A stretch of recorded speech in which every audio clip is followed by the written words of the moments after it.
intellectually and just in general, but one of the most righteous brothers I've had been blessed to walk the earth with and work with. And I'm thankful every day to work with people like that. And he mentioned the Miri Baraka. They had a mural dedication. My formal education background is in fine art. I paint, right?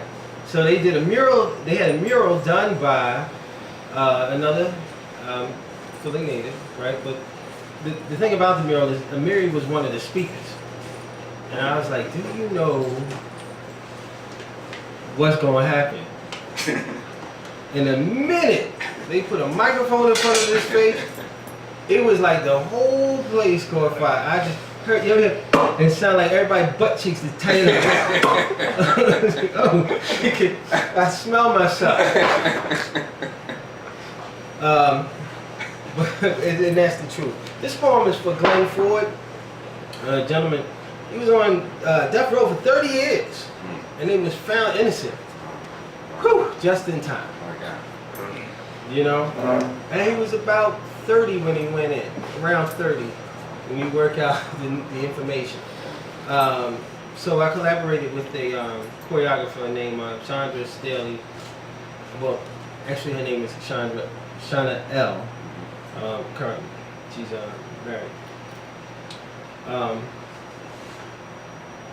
Southern trees bearing strange fruit, blood on the leaves, blood at the roots, black bodies hanging from the southern trees, strange fruit hanging from the poplar tree. Then they released him like an exorcist with a demon. Then they released him like a penis does sperm and semen. Then they released him like your deepest thoughts when you're sound asleep dreaming. Then they released him like a permanent baby tooth through an infant's gums bleeding. Frustrated, crying and teething. Then they released it after an appeal, which is lawyer talk legalese for begging and pleading. Railroaded by the system, so it wasn't his fault. Locked away his potential like a diamond locked away in a vault. A true prosecutor was the money that the true prosecutor was the money that he lacked in a system that says innocent till you're proven young, poor, and black. 30 years locked away can make you consider that. Unsweetened, burnt coffee, no cream, and bitter that. Picking the pieces of an unlived life. No kids, no house, no car, no wife, and who knows what opportunities died on death row, left hanging like strange fruit on the tree of life. Slow motion lynching him for 30 years, carefully keeping his decaying soul neatly locked out of sight until the truth emerged and cut his rope, filled his soul with life-affirming hope. Though he emerged neck unbroken, skin unburned, 30 years hung up in the system, or 30 years that can never be returned. And here is your fruit. For the wind to suck, for the rain to gather, for the crows to pluck, for the sun to rot, for the leaves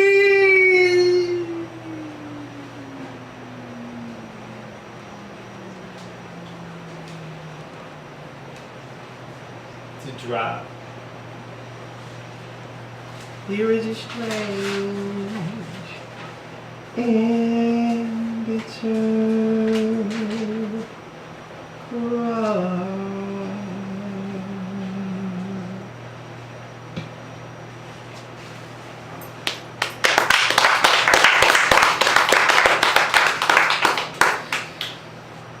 So on the way to that gig, I heard a warrior. I said everything got to go out the window. It was bad to the bone. Let me see if I can hang it here, do something, some other pieces. But you know, it's intimidating. You get nervous in the face of greatness. So I did a couple poems while I was on the 23 trolley. We're waiting for the 23 trolley at Broad and Erie. So I'm standing there in the middle of the daytime, looking at a place where I used to live, man. Oh. It's rough. I used to live down there, used to party down there. I felt so safe. And it's incredibly black. You know what I mean? It's a wonderfully, beautifully ghetto fabulous type of experience that you can have. And I say that, well, here's 23. There's a couple pieces, right? This short. This one's called Rich. Penniless but rich, empty belly but chunky soul. He wants for nothing. Heels. She stepped out the whip, 6-inch leopard printed heels. Hood personified. Car. Curse words exploding out of cars we can't afford. Cut like sharpened swords. 23. On the 23, soaking in the hood flavor takes me back in time. Gunshots. Baby heard gunshots. Thought they were firecrackers. But I knew better. Suburbia. Life so conflict-free is a dream that many seek at night in their dreams. So that was my 23 series. But if you never had a chance, just go there, sit down with a pen and a paper in the middle of the daytime. Oh, make sure, say it's Saturday afternoon, and the things you see will blow your mind. You know, it's things you see will blow your mind. You know, but back to the poetry. So this piece is called So American. It's called So American. Once again, why can't you I better sound somewhat educated. I'll never come back to the Pen and Pencil Club. So American, I pledge allegiance to 7 types of cheeses. Praise fast food so much you think it was Ronald McJesus. The only fruit I see is in the lining of my drawers. Underage and overweight, exercise seems like a lost cause. Soda sipping, sugar vacuum, I take my bacon wrapped in bacon. I see Cinnabons as health food. They come with nuts and raisins. I'm so American.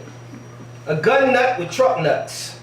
Mentality stuck in the 50s, hating stereotypes of hippies, deep fried, extra crispy. Lover of warfare, hater of welfare, even if I'm on public assistance, I claim it ain't fair. A true super consumer, uninterested in the answers, I smoke cigarettes, though I know they cause cancer. An aficionado of gangster. Rap bravado, got constitutional cliff notes, I quote like the gospel.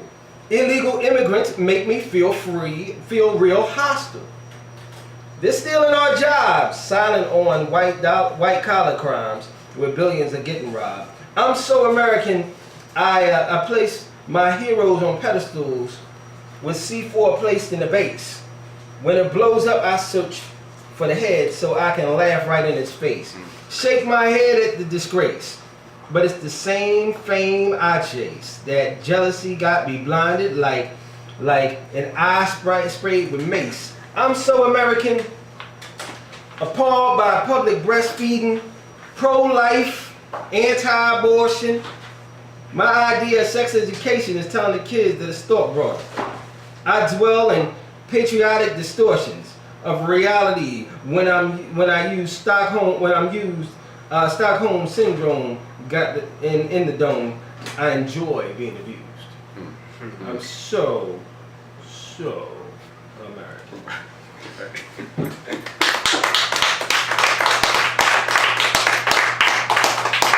But don't get me wrong, I'm very patriotic. Right? So this next piece. But I say this without excuse my as I get this together.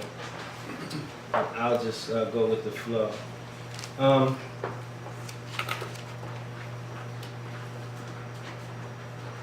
This is an older piece, but I'll do it anyways, just sort of keep us in the flow of things. Bullets rang out in the night. Simon sounded brothers took flight. Crimson blankets start to spread. 3 boys crippled, 1 boy dead. Bottle breaks, the night silent, triggering potential violence.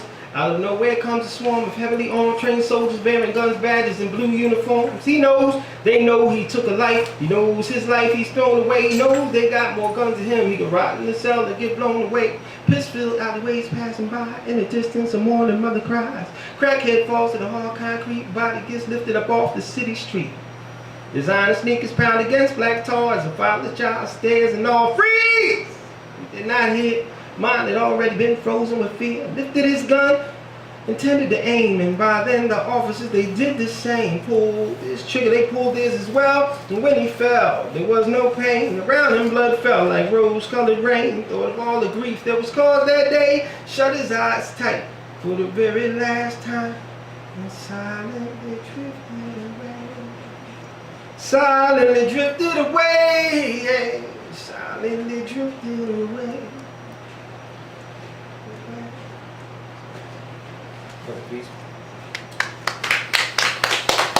Funny thing about that poem, wrote that poem in Italy. Studying abroad, cruising in a bus full of people, and the only thing I can think about is home. Isn't it funny how that happened? I go into my own little story. I'm glad everybody's here. That is here, and I love sharing with y'all. So this is Tricky Spider. Kotean Nonset, right? In African tradition is a trickster spirit, right? One of my favorite authors, Neil Gaiman, sort of built on that for in his book American Gods, right? It was interesting. I said, I think I want to take that a little bit back for myself and see what I can do with it. So this is one poem in a series of poems. This is called Tricky Spider. Tricky old spider hidden on the unsuspecting leopard's back, hidden among the brown spots, poised to set off his trap. They came across an elephant weighing in at over a ton. That's when old Mr. Spider decided it was time to have a little fun. Leopard took a cat nap in the tall green jungle grass, so the crafty spider called the elephant names. He talked all kinds of trash. The monkeys, hyenas, and birds all overheard, and soon the whole jungle laughed. The elephant frowned as he stared down at the leopard. He asked, "Why don't you pick on somebody your own size?" The spider gave his best imitation of a leopard-like growl and said, "You talking tough now? Come any closer and I'll scratch out both your eyes." Big, burly, and large, the elephant charged. Little spider hopped out of the way. The poor cat got crushed and stabbed with both tusks. Not a word in his defense was he able to say. As the poor cat lay dead, the onlookers shook their head, and they went on with their lives. One major rule in the jungle is no matter how strong, how pretty or fast, in the end everything dies. Of course, the spider knew this as he watched with 8 hungry eyes beside the broken body of on a well-placed web, because where there is death, there is bound to be flies. That's Tricky Spider.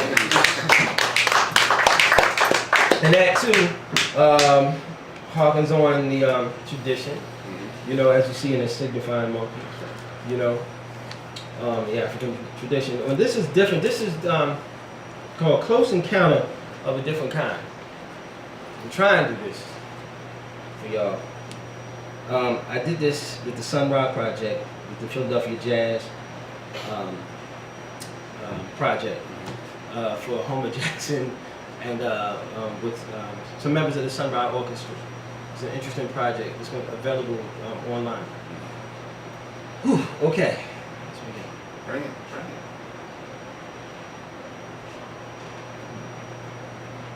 It was a vivid dream experienced by billions of people. No age, race, or gender at the moment, all were equal. The sky began to ripple, there was a light and then a ship. Large as 4 football fields or maybe even 6.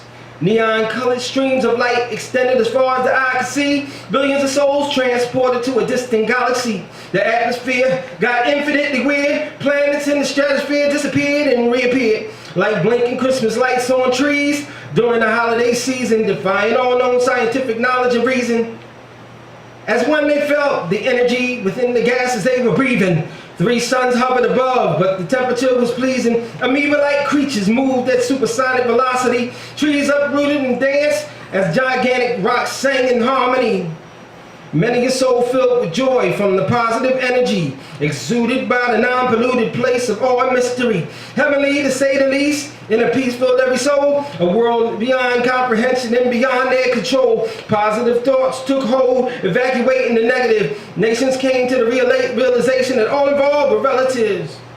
Invisible blades of grass, 7 clouds of gold dust, carried across the sky by a lemon-scented wind gust. The ship began vibrating, sounded like it was singing sweetly. Another flash of light and it disappeared completely. All was back to normal on this planet called Earth. Spinning ball of gas, water, organic matter, and dirt. Some cried, some screamed, some blocked the memory. Some formed cults around an extraterrestrial entity. Eventually, the majority of mankind forgot the powerful experience and amazing feelings they got. Those who chose to remember were better off for it. They heard the song of the ship sang and took heed to the advice and saw Earth for what it was, a wondrous paradise. And saw Earth for what it was, a wondrous paradise. Saw Earth for what it was, a wondrous paradise.